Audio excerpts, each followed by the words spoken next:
2부 시작하겠습니다. 2부에서는 개도둑, 언젠가 너를 사랑한 적이 있다, 그리고 달을 쏘다 이렇게 총 3편의 시를 가지고 이야기를 나눠보고자 합니다. 우선 시인분께 개도둑이라는 시의 낭송을 먼저 부탁드리겠습니다. 개도둑. 개도둑. 개가 둥근 달을 보며 지저댄다. 깊은 밤 허기진 개 뱃속으로 둥근 달이 차오른다. 아무리 지져도 달은 둥근 모습 그대로 하늘에 떠있다. 점점 불러오는 뱃속에서 달이 은은한 박하향을 뿜어낸다. 어둠에 잠긴 마을 빛을 뿌리며 하늘에 걸린 둥근 올가미 하나. 어미개가 끌려간 밤도 이렇듯 환한 달이 마당을 비추고 있었다. 달빛 저편에서 소리 없이 다가오는 검은 그림자가 보인다.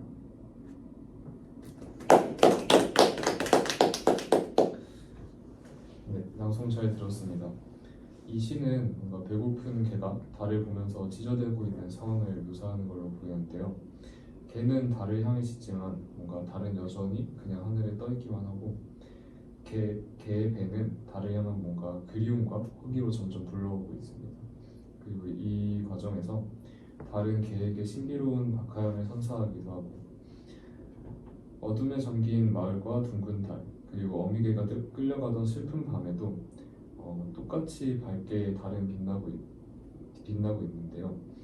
어미개가 끌려간 그 슬픈 밤에도 달은 왜 밝게 빛나고 있는 건지 시인분의 의견을 한번 여쭤보고 싶습니다. 이제 끌려간 밤에도 달이 밝게 빛나는 것은 이별과 같은 삶 속에서 일어나는 아픔과 그리고 변화에도 불구하고 세상은 계속 돌아가면서 일상은 변하지 않는다는 것을 보여준다고 할 수 있습니다. 이는 이제 자연과 그리고 세계의 무심함과 동시에 일관성을 상징한다고 보시면 될 것 같은데요. 개인의 아픔이나 상실감에도 불구하고 삶은 계속 지속된다는 의미를 전달한다고 보면 될 것 같습니다. 제 생각은 개가 달을 향해 짖는 모습이 우리가 때때로 도달할 수 없는 것을 향해 목소리를 높이며 갈망하는 인간의 모습과 닮아있다는 생각이 들었습니다. 또한 달은 그 자리에 머물러 있으면서도 개의 배를 채우고 향기로운 향을 내뿜어서 개를 달래는 듯한 인상을 받았습니다. 네, 독자분의 이야기까지 들어봤는데요. 그리고 이어서 다음 질문이 있는데 마지막 연에서 달빛 저편에서 소리 없이 다가오는 검은 그림자라는 표현이 있습니다. 앞에서는 달빛을 비추는 환한 달이라는 뭔가 긍정적인 표현이 등장하는데 여기서는 달빛 저편에 소리 없이 다가오는 검은 그림자라는 좀 부정적인 표현이 들어간 것 같습니다. 이 표현이 어떤 것을 의미하는지 좀 여쭈어 볼 수 있을까요? 이제 제가 앞서 말했듯이 현재로서는 어떤 일이 생겨도 삶은 계속된다고 이제 생각하고 있지만 결국 그 이후에 닥칠 후폭풍에 대해서 걱정된다는 것을 표현했다고 보시면 될 것 같은데요. 머리로는 괜찮다는 긍정적인 생각을 하겠다고 생각을 하지만 본능적으로는 이제 앞으로 다가올 후폭풍에 대한 두려움이 어쩔 수 없이 느낌적으로나 온다는 것을 풀어냈다고 보시면 될 것 같습니다. 네, 답변 감사합니다. 그리고 질문이 하나 더 있는데 혹시 답변을 듣다 보니까 이 시를 쓰시게 된 배경이 궁금해졌는데요. 이 개도둑이라는 시를 짓게 된 배경이 있으신가요? 개도둑이라는 시를 쓰게 된 계기는 이제 제가 키우던 개를 보고 해당 시를 짓게 되었는데요. 어미개와 새끼를 함께 키우다가 어미개가 먼저 세상을 떠난 적이 있습니다. 이 강아지 가족들에게 이 어미개라는 이별이 큰 변화가 생겼을 때도 달은 언제나처럼 마당을 환하게 비추고 있었던 경험이 있는데요. 이때 이 개도둑이라는 시를 써야겠다는 영감이 떠올랐던 것 같습니다. 네, 좋은 답변 잘 들었습니다. 이제 이어서 언젠가 너를 사랑한 적이 있다라는 시에 대한 얘기를 나눠보고자 합니다. 네, 낭송 부탁드리겠습니다. 언젠가 너를 사랑한 적이 있다. 그리고 아주 오랜 시간이 흐른 어느 날 낡은 수첩 한 구석에 나는 이런 구절을 읽게 되리라. 언젠가 너를 사랑한 적이 있다. 그랬던가 너를 사랑해서 너를 그토록 사랑해서 너 없이 살아갈 세상을 상상할 수조차 없어서 너를 사랑한 것을 기필코 먼 옛날의 일로 보내버려야만 했던 그날이 나에게 있었던가. 언젠가 너를 사랑한 적이 없다고 한사코 생각하는 내가 이토록 낯설게 마주한 너를 나는 다만 떠올릴 수 없어서 낡은 수첩 한 구석에 밀어넣은 그 말을 물끄러미 들여다본다. 언젠가 너를 사랑한 적이 있다. 그 말에 줄을 긋고 이렇게 새로 적어놓는다. 언젠가 너를 잊은 적이 있다. 그런 나를 한 번도 사랑할 수 없었다.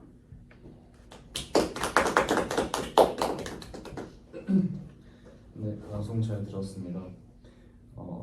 마음속에 늘 간직하고 있던 사랑하는 사람을 어떤 이유에서인지는 모르겠지만 이제는 마음속에서 지우고 그 이별의 슬픈 마음을 정작 그 상대에게 얘기조차 하지 못하고 시 속의 화자는 갖고 있는 수첩에만 자신의 마음을 혼자 쓰고 지우는 장면이 뭔가 상상되는 그런 시였습니다.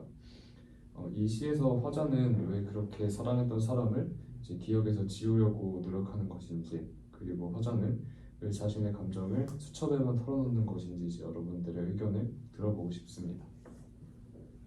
이제 이 시에서 화자는 아마도 그 사랑에 대한 기억이 너무나 강렬하고 그 사람 때문에 닮은 사람의 일부를 살아갈 수 없었다고 보시면 될 것 같습니다. 그 사랑이 너무나도 자신한테는 큰 부담이 돼서 결국 그 사람을 잊어버리려고 노력한 것이죠. 그리고 화자는 자신의 감정을 솔직하게 표현할 곳이 필요했지만 그 감정을 직접 상대방한테 말할 용기가 없었거나 또는 상황이 허락하지 않았을 수도 있습니다. 따라서 이제 화자는 자신의 감정을 수첩에만 털어놓음으로써 자신만의 방식으로 사랑과 그리고 이별의 아픔을 처리했다고 보면 될 것 같습니다. 네, 저는 이 시를 읽고 문득 김여명의 방백이라는 노래가 떠올랐습니다. 이 노래의 가사 중에서 이젠 나의 노래 속에서도 넌 등장할 일 없겠지만 내 낡은 스프링 노트에 네 글씨마저 내가 어쩌지는 못할 거야. 우리 젊은 사랑 슬퍼라 아름다웠지 라는 가사가 있습니다. 사랑했던 사람과의 추억, 감정들을 마지막으로 영원히 남길 수 있는 방법으로 자신만의 수첩에 적어내리려는 것이 아닐까라는 생각이 들었습니다. 네, 한때 사랑했었던 사람에 대한 깊은 감정들이 떠오르는 시인 것 같습니다. 사랑 앞에서는 모든 이들이 평소에 발견하지 못했던 자기 자신의 모습을 알게 되는 것 같습니다. 그리고 이제 마지막으로 달을 쏟아라는 시를 다뤄보겠습니다.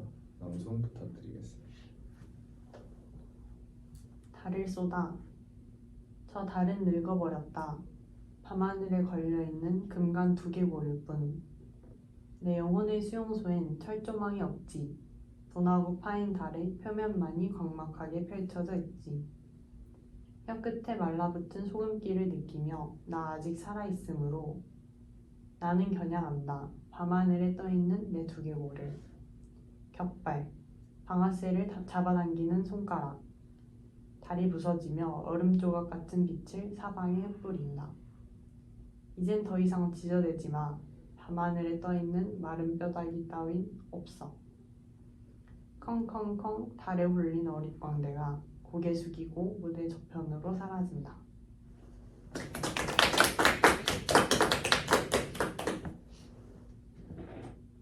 네, 1부보다는 확실히 빈도가 줄었지만 2부에 이어 3부에서도 역시 달이라는 소재가 등장하고 있습니다. 이 시에서 달을 쏟아라는 행위는 화자에게 어떤 의미를 가질까요? 그리고 화자는 왜 달을 쏘아 부수려고 결심한 것인지 궁금합니다. 이제 이 시에서 달을 쏟아는 행위는 이제 화자가 경험한 사랑의 상실과 고통 그리고 그로 인한 분노와 해방을 갈구하는 마음을 반영한다고 볼 수 있습니다. 이제 달이 늙어버림 그리고 금관 두개골 마른 뼈다귀로 묘사되는 것은 이제 이러한 묘사를 통해서 화자는 과거의 사랑이 이제는 메마르고 손상된 상태임을 표현했다고 보시면 될 것 같고요. 이러한 상태에서 화자는 사랑의 상실감과 그리고 절망을 느끼며 이러한 감정으로부터 벗어나기 위해서 달, 즉 사랑의 상징으로 여기는 매개체를 파괴하려고 결심한 것입니다. 저는 화자가 달을 쏴서 부수는 행위를 과거의 사랑에 대한 집착에서 벗어나서 새로운 시작을 위한 자유를 얻고자 하는 행위일 수도 있겠다라고 생각을 했습니다. 결국 시인은 이 시를 통해서 사랑의 상실과 그로 인한 고통을 겪는 인간의 내면적인 싸움부터 그 안에서의 해방을 추구하는 과정까지 그려내고자 한 것이 아닐까 조심스럽게 추측해봅니다. 네, 앞서 많이 등장했던 달을 매개로 사랑에 관한 이야기를 풀어낸 시라는 생각이 드는데요. 지금까지 저희가 이야기를 나눴던 시들의 결론 같다는 생각이 듭니다. 네, 지금까지 남진우 시인의 시집 사랑의 어두운 저편을 함께 읽어보며 이 시집에 떠오른 달들을 함께 살펴보는 시간을 가졌습니다. 여러분들 모두 즐거우셨나요? 네. 저번 편보다는 즐거웠던 것 같습니다. 좋은 시를 써주신 남진우 시인님께 박수를 보내며 이상 오늘의 시인 토크쇼를 마치겠습니다. 감사합니다.